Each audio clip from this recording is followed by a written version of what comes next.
Dear students, उम्मीद है आप खैरियत से होंगे। आज का जो हमारा टॉपिक है ये पिछले लेक्चर्स के साथ जुड़ा हुआ है।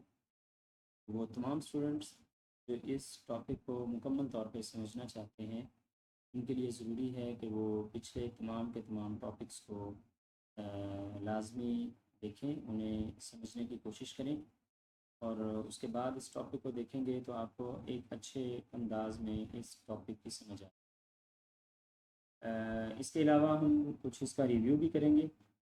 तो अगर आप इस टॉपिक को एक अच्छे तरीके से, एक अच्छे अंदाज से समझना चाहते हैं तो मेरे साथ जुड़े रहिए।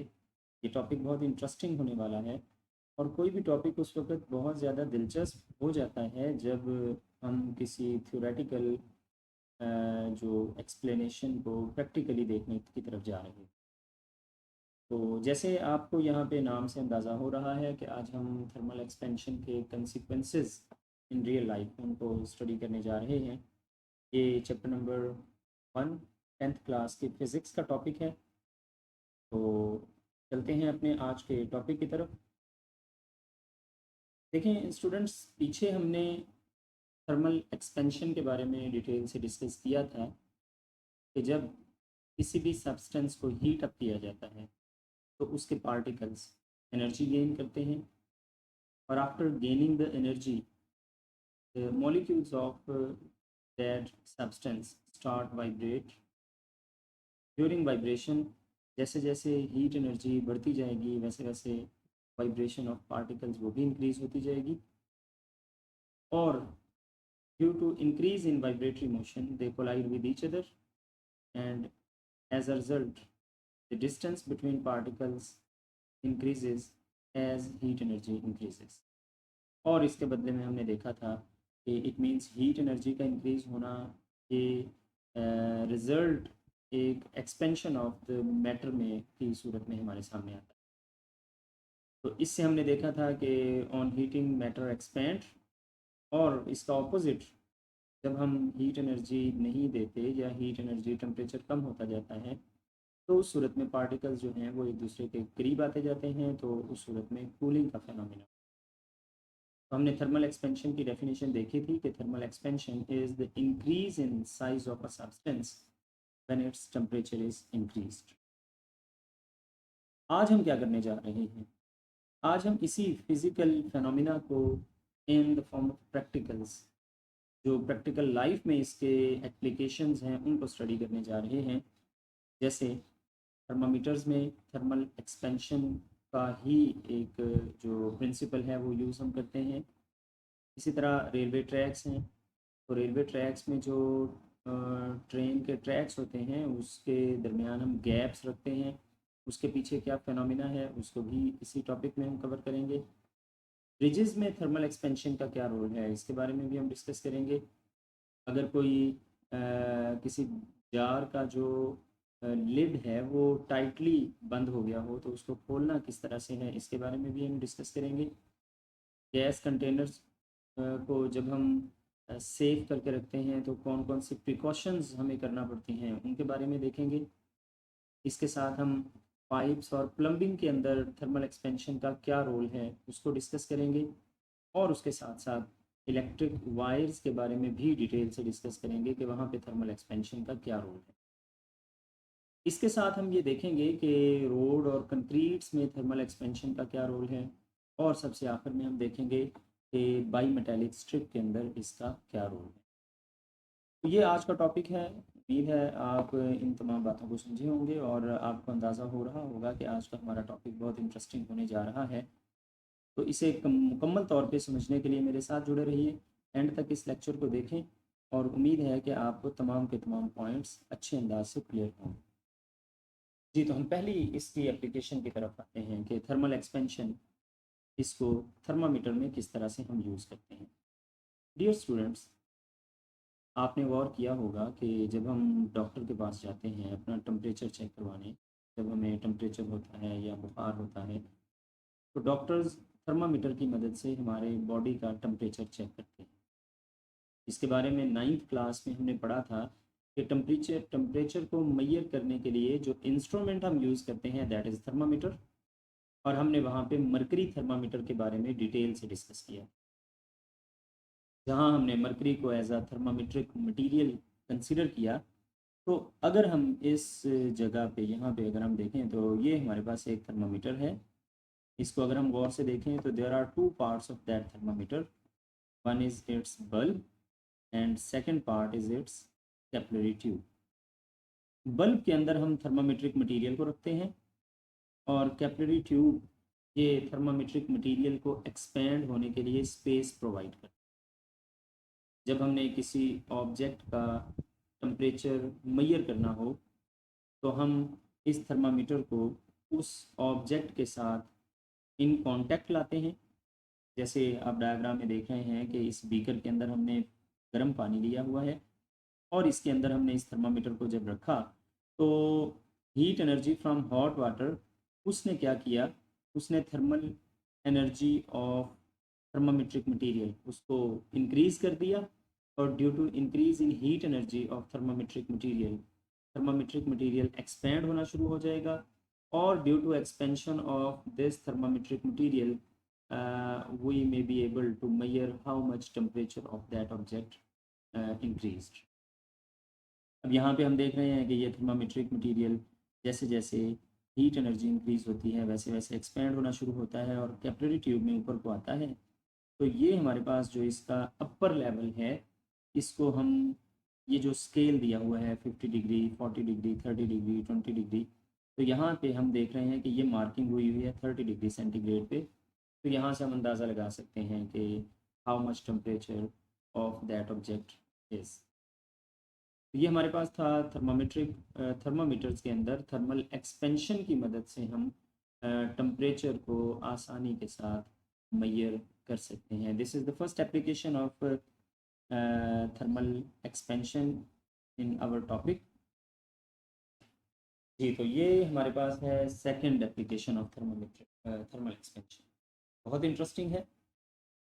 कभी आपने गौर किया हो तो जो हमारी रेलवे ट्रैक्स हैं, आपने कभी ट्रेन का सफ़र किया हो तो लाजमी आपने गौर किया होगा कि जो ट्रैक्स होते हैं उसमें गैप्स रखे जाते हैं।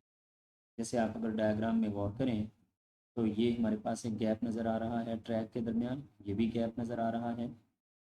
तो कभी आपके जहन में ये आया हो कि क्यों ये गैप्स रखे जाते हैं? क्या ये सरफेस एरिया इंक्रीज़ करने के लिए रखे जाते हैं या इसका कोई और रीज़न है, या कह लें आयरन लोहा बचाने की के लिए किया जाता है? ऐसा हरगिज़ नहीं है। इसके पीछे रीज़न क्या है? इसको समझने के लिए आप इस ऊपर वाली डायग्राम को समझें। देखिए यहाँ पर आपको नज़र आ रहा होगा कि जो मैंने हाईलाइट किया है हिस्सा, यहाँ पे ट्रेन का ट्रैक जो है ना वो बेंड हो चुका। ये बेंड क्यों हुआ? देखिए, जब गर्मी बढ़ती है, टेम्परेचर बढ़ता है, तो टेम्परेचर बढ़ने से थर्मल एनर्जी बढ़ती है। थर्मल एनर्जी बढ़ने की वजह से जो particles of tracks of train हैं, वो एक्सपैंड होने की कोशिश करते हैं। जब वो एक्सपैंड होंगे और उन्हें फैलने के लिए स्पेस अवेलेबल नहीं होगी, तो उसके रिएक्शन में जो ट्रैक होगा उसने तो एक्सपैंड होना ही है। तो जब उसे स्पेस नहीं मिलेगी तो वो बेंड हो जाएगा। अब ये जो बेंडिंग इन ट्रैक आ रहा है, अल्टीमेटली ये due to unavailability of space है। ये एक बेसिक रीज़न है कि हम क्यों ट्रैक्स के दरमियान गैप रखते हैं। सिमिलरली जब सर्दियाँ आती हैं, टेम्परेचर कम होता है तो उस सूरत में कंट्रैक्शन का अमल होता है और कंट्रैक्शन के अमल में भी अल्टीमेटली स्पेस रिक्वायर्ड होगी।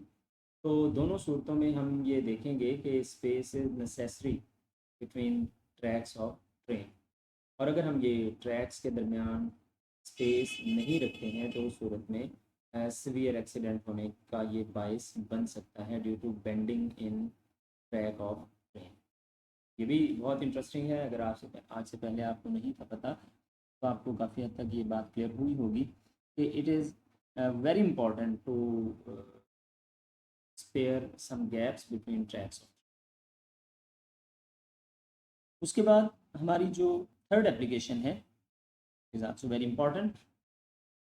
देखें, कभी आप लोगों को ये इत्तेफाक हुआ हो कि आप ओवरहेड ब्रिज से गुजर रहे हैं, गाड़ी के अंदर हैं और आपने नोट किया हो कि जो ओवरहेड ब्रिज है उसमें कुछ वक्फों के बाद जो ब्रिज है उसमें स्पेस छोड़ी हुई होती है।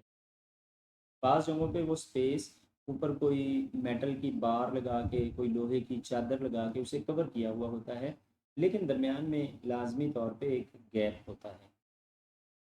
अब कभी आपके माइंड में ये आया हो कि ये गैप क्यों रखा हुआ है? देखिए, गैप रखने के पीछे भी सेम वही रीज़न है जो भी हम पीछे पढ़ चुके हैं। ये जो गैप रखे जाते हैं पुलों के दरमियान, इसको हम एक्सपेंशन जॉइंट का नाम भी दे सकते हैं, और इसको हम डिफ़ाइन इस तरह भी कर सकते हैं कि a small gap or flexible joint provided in structure to allow expansion and contraction due to temperature change. ये जब गर्मियों में या सर्दियों में जब टेम्परेचर का चेंज आता है, तो due to change in temperature जो expansion in structure of bridge होनी है, उसको स्पेस प्रोवाइड करने के लिए जो गैप रखे जाते हैं, उन गैप्स को एक्सपेंशन जॉइंट कहते हैं। ये एक्सपेंशन जॉइंट्स जस्ट इसी पर्पस के लिए रखे जाते हैं कि अगर गर्मियों में टेम्परेचर बढ़ने से पुल के पार्टिकल, ब्रिज के पार्टिकल अगर एक्सपैंड होते हैं और उन्हें अगर स्पेस नहीं मिलती, तो उस सूरत में ब्रिज कोलैप्स होना, ब्रिज के अंदर डिफरेंट क्रैक्स आना या उसकी स्ट्रेंथ में कमी आना, ये सारी सूरतें पॉसिबल हो सकती हैं, जो अल्टीमेटली किसी न किसी हादसे का बायस बन सकती। तो ये असल वजह है कि हम ब्रिजेस के अंदर किस वजह से डिफरेंट जो गैप्स हैं वो रखते हैं। अगली एप्लीकेशन बहुत इंटरेस्टिंग है, ये डेली लाइफ में आपने घर में देखा होगा। घर में अक्सर जब हम बाज़ार से कोई जार लेकर आते हैं, और जार का ढक्कन अगर तो बड़े टाइटली बंद हो, हम ज़ोर लगाएं लेकिन हमारा जो ज़ोर है वो किसी काम ना आ रहा हो, तो उस सूरत में आपने अक्सर देखा होगा कि घरों में जो सियाने लोग होते हैं ना, वो जार, चूँकि इसका लिड जो होती है वो मेटल की होती है, तो उसके ऊपर ना गर्म पानी डालना शुरू कर देते हैं। अगर गर्म पानी ना डालें तो जार को उठाते हैं और गर्म पानी के अंदर रख देते हैं। अब दोनों सूरतों में क्या होता है, जब हम इसको गर्म पानी के अंदर रखेंगे या गर्म पानी इसके ऊपर डालेंगे, तो दोनों सूरतों में change in temperature and as a result heat energy में इंक्रीज़, और हीट एनर्जी में इंक्रीज़ आने का मतलब है कि एक्सपेंशन ऑफ मेटल लिड ये पॉसिबल है। जब मेटल की लिड एक्सपैंड होगी तो वो थोड़ी सी लूज़ हो जाएगी, और लूज़ होने से उसका ढक्कन आसानी से खुल जाएगा। तो ये पीछे इसकी बेसिक रीज़न है कि हम टाइटली बंद हुई हुई जो लिड है किसी भी जार की, उसे खोलने के लिए उसके ऊपर गर्म पानी क्यों डालें। जी, तो नेक्स्ट जो एप्लीकेशन है, ये एहतियाती तदाबीर में से एक एहतियाती तदाबीर तदबीर है। अक्सर जो गैस के कंटेनर्स हैं, गैस के सिलेंडर्स हैं, या एरोसॉल केन हैं, प्रोपेन टैंक हैं, उनको हम हॉट प्लेसेस के करीब नहीं रखते, या उन्हें जलती हुई आग के करीब नहीं रखते, या उन्हें सूरज की रोशनी में ओपन एयर के अंदर या खुले आसमान के नीचे नहीं रखते। और उसके पीछे मेन जो रीज़न है वो भी यही है कि जब हीट एनर्जी बढ़ती है, तो हीट एनर्जी बढ़ने से जो गैस कंटेनर के अंदर होती है, दैट विल स्टार्ट एक्सपैंड। जब गैस एक्सपैंड होगी, तो expand during expansion of gas, gas में कंटेनर, टैंक या सिलेंडर की दीवारों पर एक प्रेशर एक्सर्ट करना है। जैसे जैसे टेम्परेचर बढ़ेगा वैसे वैसे हीट एनर्जी इंक्रीज़ होगी, और due to increase in heat energy जो प्रेशर बिल्ड होगा वो भी बढ़ता जाएगा। और ये जो प्रेशर है ये किसी ब्रस्ट या एक्सप्लोजन की सूरत में सामने आ सकता है, जो कि बहुत ज़्यादा नुकसान है। तो इसी रीज़न की वजह से कि ये कोई कंटेनर, टैंक या सिलेंडर जो गैस से भरा हुआ है ये फट ना जाए, हम इसको हॉट प्लेसेस, आग या सूरज के मतलब ओपन आसमान के नीचे नहीं रखते, ताकि जो थर्मल एक्सपेंशन का फेनोमेना है वो ना हो। और अगर थर्मल एक्सपेंशन का फेनोमेना नहीं होता, तो एक्सप्लोजन या बर्स्ट होने का जो चांसेस हैं वो मिनिमाइज हो सकते। तो ये एहतियाती तदबीर बहुत ज़रूरी है, जो कि हमें डेली लाइफ में करनी भी चाहिए। ये तो next application, this is also very important.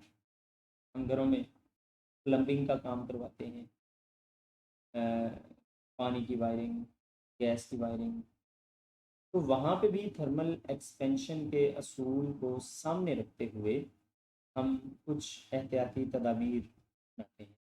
अब वो कौन कौन सी हैं?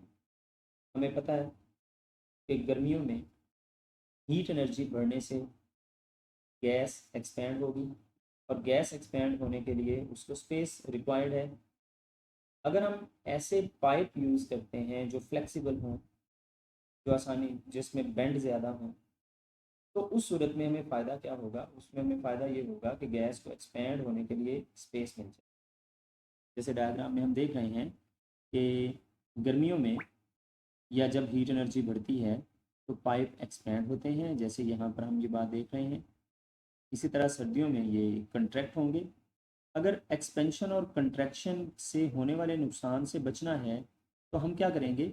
हम इस तरह की पाइपिंग करेंगे जिसमें फ्लेक्सिबल जॉइंट्स हों, लूप्स हों, और उसमें पानी को या गैस को हम मूव होने की इजाज़त देंगे।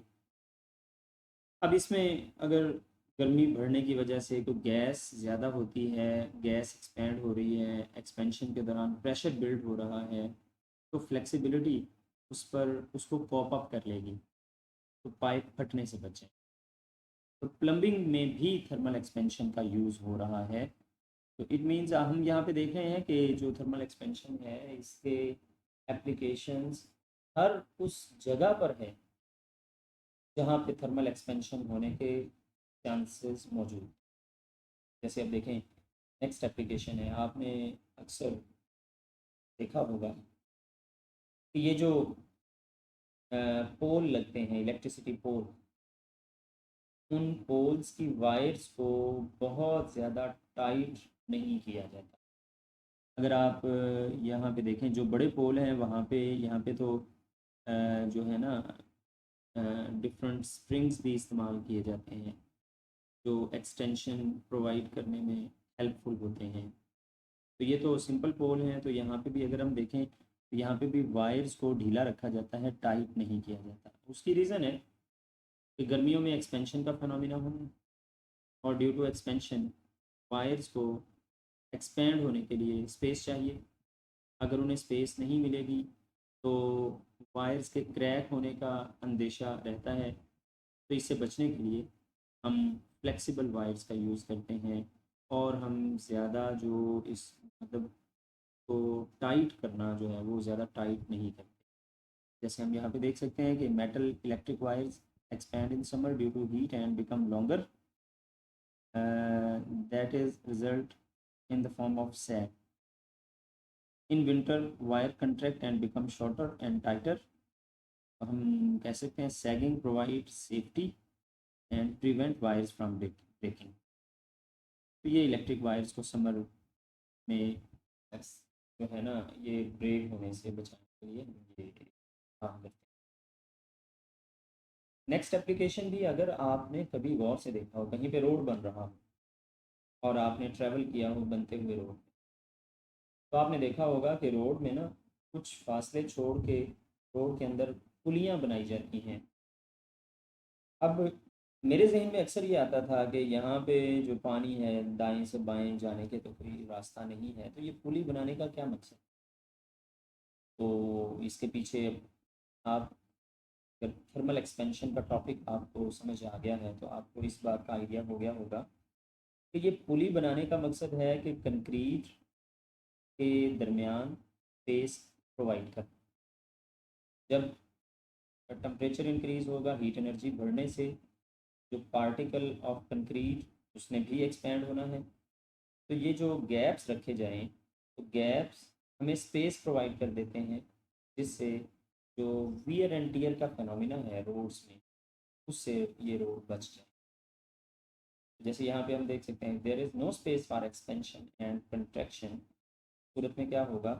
रोड्स और कंक्रीट फ्लोर के अंदर डिफरेंट क्रैक्स डेवलप हो जाए, और एक्सपेंशन गैप्स जो हैं ये हमें एक ख़ास रेगुलर इंटरवल के बाद जो हम रखते हैं कि इन रोड और कंक्रीट फ्लोर के अंदर क्रैक्स डेवलप होने से ये सेफ्टी। उसके बाद अगला जो हमारा एप्लीकेशन है, this is very very important, कि ये डेली लाइफ में हम घर के अंदर आयरन इस्तेमाल करते हैं, सर्किट ब्रेकर इस्तेमाल करते हैं, फायर अलार्म इस्तेमाल करते हैं।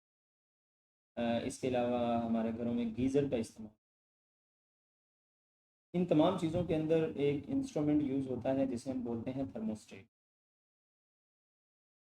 ये जो थर्मोस्टेट है इसके अंदर दो मेटल्स इस्तेमाल होती हैं। जैसे यहाँ पे डायग्राम में हम देख रहे हैं कि एक यहाँ पे गोल्डन कलर की और एक ये लाइट ग्रे कलर की मेटल यहाँ पे शो की हुई है। ये जो दो मेटल्स हैं, इन दो मेटल्स की वजह से इनको हम बाई मेटेलिक स्ट्रिप का नाम देते हैं। ये जो दोनों मेटल्स हैं, इन दोनों का जो लीनियर कोएफिशिएंट और थर्मल एक्सपेंशन है, ये डिफरेंट है। एक थोड़े हीट एनर्जी एब्जॉर्ब करने के बाद एक्सपैंड हो जाएगी और एक एक्सपैंड होने के लिए उसे हीट एनर्जी ज़्यादा चाहिए। ये क्यों रखा जाता है? ये बेसिकली हमने, अगर पीछे से करंट आ रहा है, आगे भी हमारे पास ये इस तरह से आपस में अटैच होती हैं। अब अगर क्या होगा कि अगर हमारे पास एक मेटल का टेम्परेचर ज़्यादा बढ़ जाएगा तो उस सूरत में वो बेंड होना शुरू हो जाएगी, और जब वो बेंड होगी तो वो इस तरह से पहले वाली मेटल के साथ इस तरह डिस्कनेक्ट हो जाएगी। जब वो डिस्कनेक्ट होगी तो due to disconnection between these two metals, जो फ्लो ऑफ करंट है वो रुक जाएगा। और करंट का फ्लो रुकने का मतलब है हीट एनर्जी में जो इजाफा हो रहा था वो भी अल्टीमेटली रुक जाएगा, और इस तरह से टेम्परेचर में जो चेंज आ रही थी वो चेंज आना बंद हो जाएगा। अब क्या हुआ, जब करंट नहीं गुजर रहा, टेम्परेचर में इजाफा नहीं हो रहा, तो अब इट मीन्स कि ये फिर कंट्रैक्ट होना शुरू होगी, और कंट्रैक्ट होने के बाद कुछ देर के बाद फिर ये इसके साथ इस तरह कनेक्ट हो जाए। जब ये दोबारा कनेक्ट होगी तो फिर करंट का फ्लो शुरू हो गया, और करंट का फ्लो शुरू होने का मतलब दोबारा हीट एनर्जी में इजाफा, और हीट एनर्जी में इजाफा फर्दर हम पानी को गर्म करने में गीज़र में, इलेक्ट्रिक आयरन के अंदर आयरन को गर्म करने में, सर्किट ब्रेकर्स में अगर एक ख़ास हद से ज़्यादा टेम्परेचर इंक्रीज़ हो जाए तो सर्किट ब्रेकर ऑटोमेटिकली ऑफ हो जाता है। और अगर हम फायर अलार्म है तो उसमें भी एक ख़ास लेवल से टेम्परेचर बढ़ जाए तो वो फ़ौरन अलार्म बजने लग जाता है। और इसके पीछे ये बाई मेटेलिक स्ट्रिप, इसका फिनोमिना है। ये बहुत इंपॉर्टेंट और प्रिकॉशनरी एप्लीकेशन है जिसको हम डिफरेंट अपने इंस्ट्रूमेंट्स के अंदर यूज़ करें। तो ये हमारे पास कुछ एप्लीकेशंस थी। अभी हम कुछ बात करेंगे इसमें, जो कुछ हमारे पास टर्म्स हमने यूज़ की हैं। सबसे पहले हमने थर्मल एक्सपेंशन के बारे में बात की कि due to increase in temperature, heat energy में इंक्रीज़ हो जाना, और due to increase in heat energy thermal expansion increases. इसी तरह जब हमने देखा कि टेम्परेचर डिक्रीज़ हो रहा है, टेम्परेचर डिक्रीज़ होने पे साइज़, लेंथ या एरिया या वॉल्यूम ऑफ अ सब्सटेंस उसका डिक्रीज़ हो जाना, ये थर्मल कंट्रैक्शन का नाम दिया हमने इसे। इसी तरह एक्सपेंशन गैप्स के बारे में हमने पढ़ा कि डिफरेंट स्ट्रक्चर्स जब बनाते हैं हम, तो उन स्ट्रक्चर्स की ड्यूरेबिलिटी बढ़ाने के लिए, उनको लॉन्ग टर्म हमने चलाने के लिए हम उनके दरमियान स्पेस रखते हैं ताकि ये लॉन्ग टर्म चल सकें, और ड्यूरिंग थर्मल एक्सपेंशन इनको स्पेस मिल सके, और इस स्पेस में ये एक्सपेंड हो सके। इसी तरह हम एक्सपेंशन जॉइंट्स के बारे में हमने पढ़ा कि ये फ्लेक्सिबल स्पेसेस होती हैं जो डिफरेंट डिवाइसेस में उनके स्ट्रक्चर्स के अंदर के स्ट्रक्चर्स को मूव होने में मदद देती हैं। सन किंग्स के बारे में हमने पढ़ा कि जब रेलवे ट्रैक्स के जो बकलिंग है, रेलवे ट्रैक्स का बेंड होना, उससे बचाना हो हॉट वेदर्स में, तो उसके लिए हम सन किंग्स का, ये हमारे पास कुछ टर्म्स थी। अब हम अपने टॉपिक को जल्दी से समराइज़ करते हैं कि सबसे पहले हमने देखा कि हीट सप्लाई करने पे किस तरह से चीज़ें थर्मली एक्सपेंड होती हैं। हमने देखा when we provide heat energy, particles start vibration, particles start vibrate, particles vibration increases, जब पार्टिकल्स की वाइब्रेशन इंक्रीज होती है तो particles moving away from each other, और इसके नतीजे में मटेरियल एक्सपैंड हो जाता है। दूसरी तरफ कूलिंग पर देखें तो पार्टिकल्स की वाइब्रेशन स्लो हो जाती है।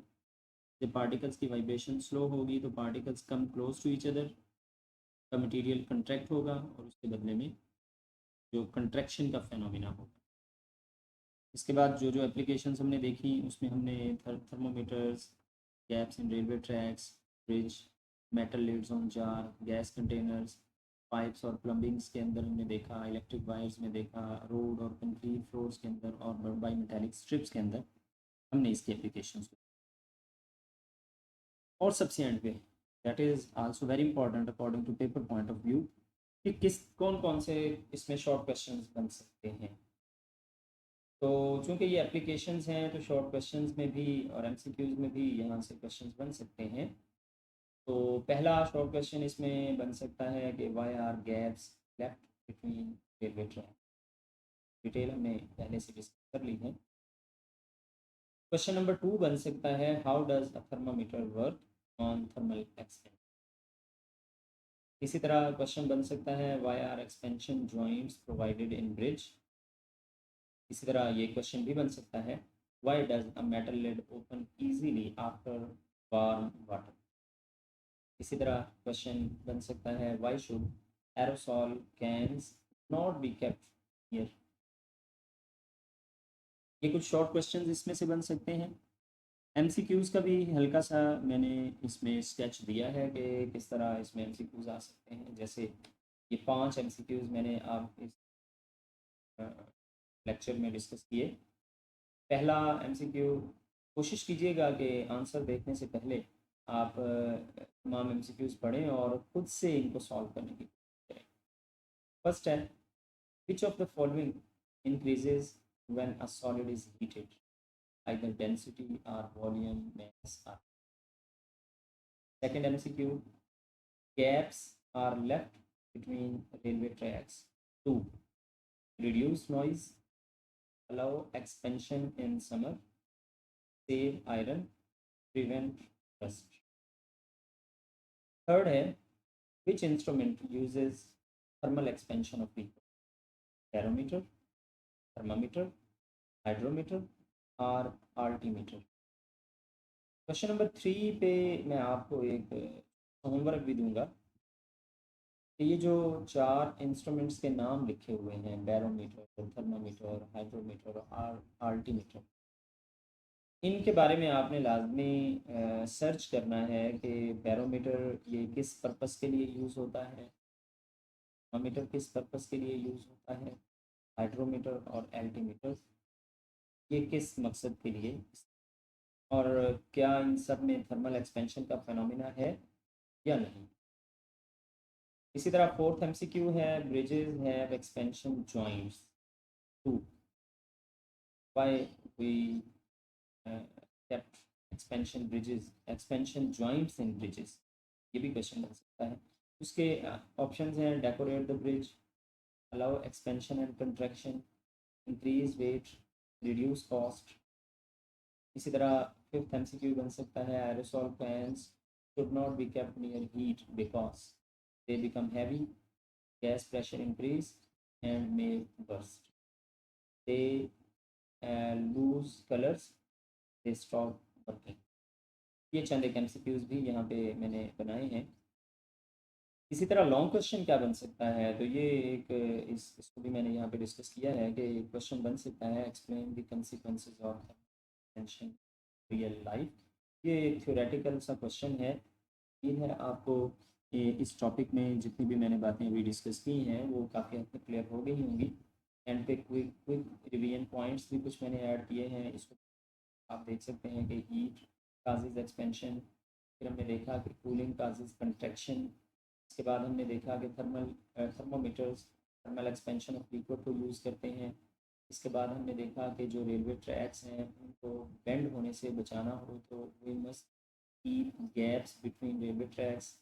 इसके बाद हमने ब्रिजेस को वियर एंड टीयर से बचाना के दरमियान भी एक्सपेंशन जॉइंट्स रखे।